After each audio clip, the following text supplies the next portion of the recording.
ওয়ালাইকুম সুপ্রিয় শিক্ষার্থীরা, আজকে তোমাদের ফিনান্স সাজেশনটা দেব, একদম ফাইনাল সাজেশন দেব। এই সাজেশনে তোমাদের 11টা অঙ্ক, 11টা প্রশ্ন, সৃজনশীল প্রশ্ন তোমরা কীভাবে কমন পাবা সেই স্ট্র্যাটেজিটাও বলে দিব।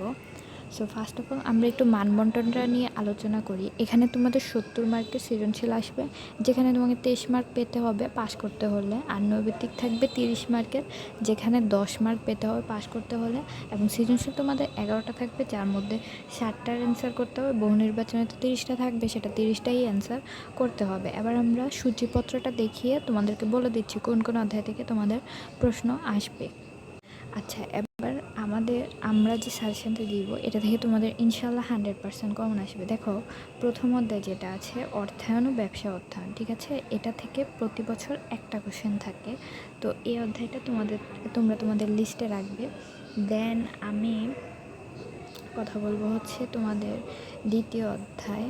আচ্ছা, এই সূচিপত্রটা আসলে একটু উল্টাপাল্টা চ্যাপ্টারগুলো আছে, ঠিক আছে, তোমরা এই সূচিপত্র থেকে একটু মিলিয়ে নিও, এটা আগের বছরের পিডিএফ তো সেজন্য। আচ্ছা, অর্থায়নের উৎস যেটা আর শেয়ার বন্ড ডিবেঞ্চার, এই দুইটা চাইলে তুমি বাদ দিতে পারো, কেননা এই দুইটা হচ্ছে একটু কঠিন চ্যাপ্টার। আসলে এই দুইটা থিওরি বেশি, অনেক কঠিন, চাইলে তোমরা এই দুইটা বাদ দিতে পারো। যদি পড়তে চাও পড়ো, সমস্যা নেই, এটার প্রশ্নের গ্যারান্টি আমি দিচ্ছি না। অর্থায়নের উৎস দেওয়া যায়, তারপর শেয়ার বন্ড ডিবেঞ্চার দেওয়া যায়, অর্থাৎ এই দুইটা পড়লে একটা কমন পেতে পারো তোমরা। সো আমরা প্রথমে বলেছিলাম হচ্ছে একটা কোশ্চেন, এখানে অর্থের সময়মূল্য থেকে তো 200% একটা অঙ্ক থাকবেই, ঠিক আছে, তাহলে তোমাদের এখানে দুইটা কোশ্চেন কমন।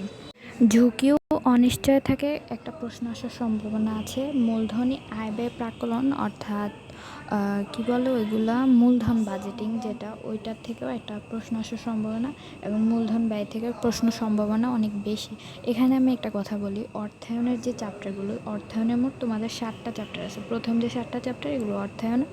সো এখানে অর্থায়নের যে ব্যাপারটা, এখানে তোমাদের মোট ম্যাথের চ্যাপ্টার হচ্ছে 4টা, তোমাদের পরীক্ষায় মিনিমাম 2 থেকে 3টা ম্যাথ আসবে, তাহলে এটা হচ্ছে তোমাদের জন্য একটা বোনাস পয়েন্ট। তাই তোমরা ম্যাথের চ্যাপ্টার একটাও বাদ দিবে না। চাইলে তুমি মূলধন ব্যয় এটা বাদ দিতে পারো, বাট অন্য বাকিগুলো বাদ দিবা না, ম্যাথের চ্যাপ্টার একদমই বাদ দিবা না, ঠিক আছে, এটা মনে রাখবা। তারপরে আসি আমরা ব্যাংকিংয়ে তোমাদের কয়টা চ্যাপ্টার আছে, 1 2 3 4 5 6টা চ্যাপ্টার, ঠিক আছে, ওইখানে 7টা এখানে 6টা। মুদ্রা ব্যাংক ও ব্যাংকিং, এটা থেকে কোনো সৃজনশীল আসে না, ঠিক আছে, এই পর্যন্ত আমি কোনো বোর্ডে দেখি নাই, হয়তো আসতে পারে বাট কম আসে, অনেক কম, মানে পার্সেন্টেজ যদি দিই তাহলে আমি মনে করি যে 30% আসার সম্ভাবনা। আর 9-10 মিলায় একটা কোশ্চেন আসবে, যেহেতু দুইটাই হচ্ছে বাণিজ্যিক ব্যাংক নিয়ে, তাহলে সেক্ষেত্রে 9-10 মিলিয়ে একটা কোশ্চেন। ব্যাংকের আমানত থেকেও একটা কোশ্চেন আসবে, ব্যাংক ও গ্রাহক। কেন্দ্রীয় ব্যাংক থেকে তো 200% শিওর একটা কোশ্চেন থাকবেই।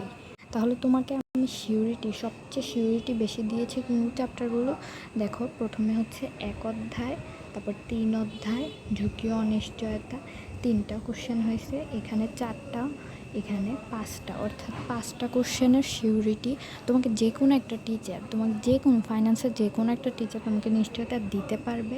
কিন্তু 11টা ম্যাথ কমন পাওয়ার জন্য তোমরা এই চ্যাপ্টারগুলো, 13টা চ্যাপ্টার যে পড়তে হবে এমন না, তুমি চাইলে 2 থেকে 3টা বাদ দিতে পারো। এর মধ্যে আমি বলবো যে ওই যে ম্যাথের যে 3টা থেকে 4টা চ্যাপ্টার ওইগুলো বাদ দিবে না। দেন হচ্ছে ব্যাংকিংয়ে তুমি বাণিজ্যিক ব্যাংক আর কেন্দ্রীয় ব্যাংক বাদ দিবে না, অর্থাৎ এভাবে পড়লেও তোমার কিন্তু 4 থেকে 5টা কমন আসছে, ঠিক আছে, এগুলো আশা করি বুঝতে পেরেছ।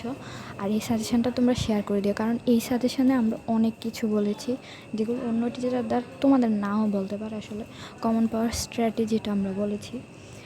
এবার এমসিকিউর যদি কথা বলি, এমসিকিউ হচ্ছে তোমরা বিগত বছরের যে বোর্ড কোশ্চেনগুলো, মানে অনুশীলনীগুলো সলভ করে বিগত বছরের বোর্ড কোশ্চেনগুলো সলভ করবে।